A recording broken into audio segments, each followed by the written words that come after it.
High বন্ধুরা, good morning. সবাই কেমন আছো? নিশ্চয়ই ভালো আছো, আমিও ভালো আছি। এই যে রান্নাঘরে চলে এসেছি রান্না করতে।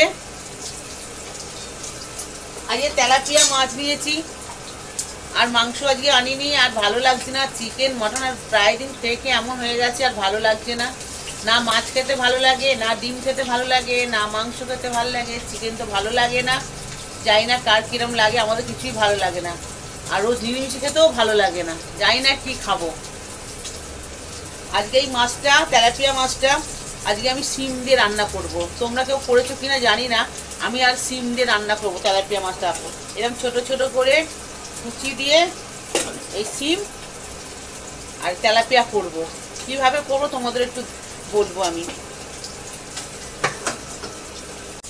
তেলাপিয়া মাছগুলো আমি ভেজে নিচ্ছি।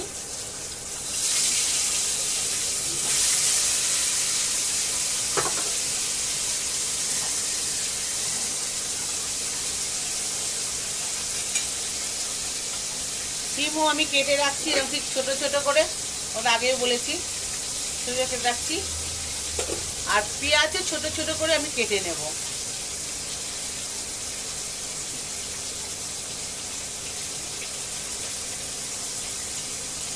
এরকম সরু সরু করে কাটতে হবে।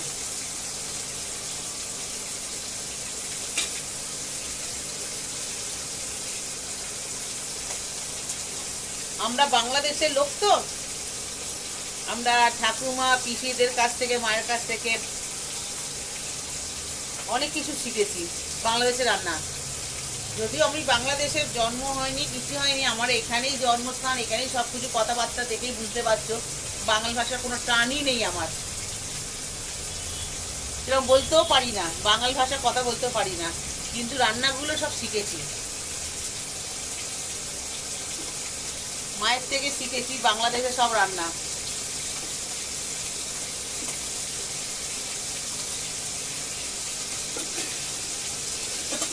বাংলাদেশে কথা বলতে খুব ইচ্ছে হয়, কিন্তু পারি না কথা বলতে। এখানেই থেকেছি, এখানেই স্কুল কলেজ এখানেই করেছি, সেই জন্য আর বাংলাদেশের কথা আমরা বলতে পারি না, টানটাও আসে না।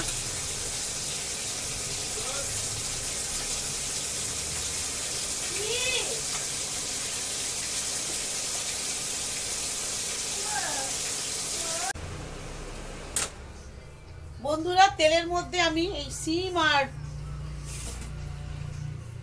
আর এই তেলাপিয়া মাছ, সিম আর তেলাপিয়া মাছ রান্না করতে আমি প্রথমে কি দেবো তেলের মধ্যে তোমাদের দেখাই। আমি 5 ফোড়ন দেবো। এই 5 ফোড়ন তেলে দেবো।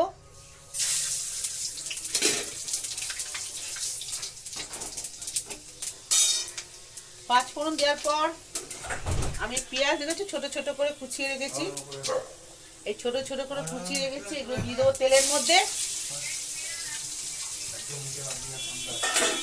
দিয়ে এরা ভাজবো।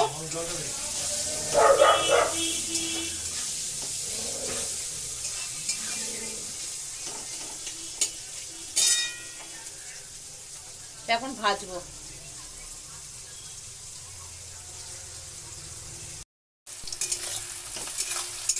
পেঁয়াজটা লাল লাল করে ভাজছি।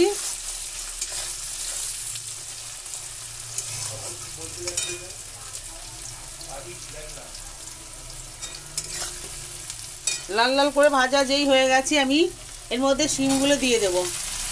ছোট ছোট করে কাটা শিমগুলো দিয়ে দেবো। শিমগুলো দিয়ে আমি নাড়বো। শিমগুলো লাল লাল করে ভাজবো পেঁয়াজের সাথে।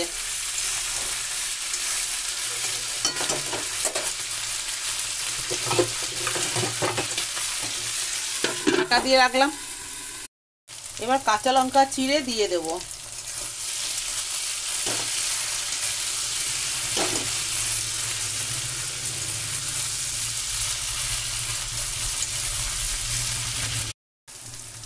এবার আমি দেখো হলুদ গুঁড়ি দিচ্ছি। তার আগে আমি নুন দিয়ে দিয়েছিলাম, তোমাদের সঠিক দেখানো হয়নি। আর যে যেমন ঝাল খাও সেরকম বুঝে দেবে।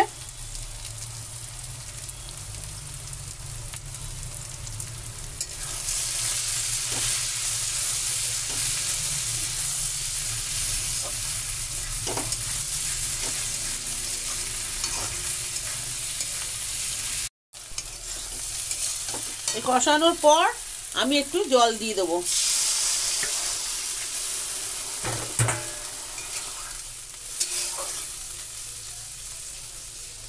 ঝোলটা ফুটে উঠেছে, এবার মাছগুলো দিয়ে দেবো।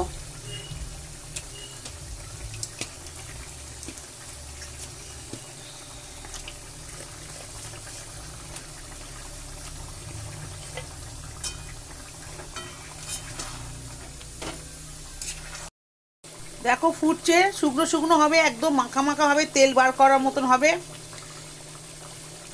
এই সিম দিয়ে তোমরা ট্যাংরা মাছও করতে পারো, ছোট ছোট মোরলা মাছ করতে পারো, পুঁটি মাছ করতে পারো, ছোট ছোট যে কোনো মাছ তোমরা এই সিম দিয়ে করতে পারো। আর একদিন দেখাবো মূলো দিয়ে কিভাবে করে। দেখছো আমি প্রতি ধনেপাতা দিয়ে দিলাম।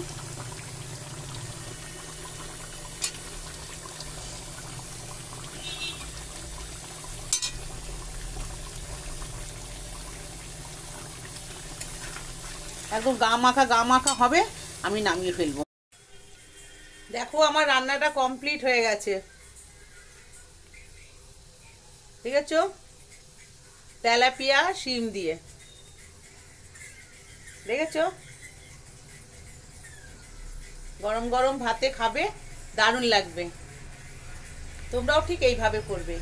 কিভাবে করলাম, কড়াইতে তেল দিলাম, সরু সরু করে শিম কেটে রেখেছিলাম, ছোটো ছোটো করে পেঁয়াজ কেটে রেখেছিলাম, আর মাছ ভেজে রেখেছিলাম।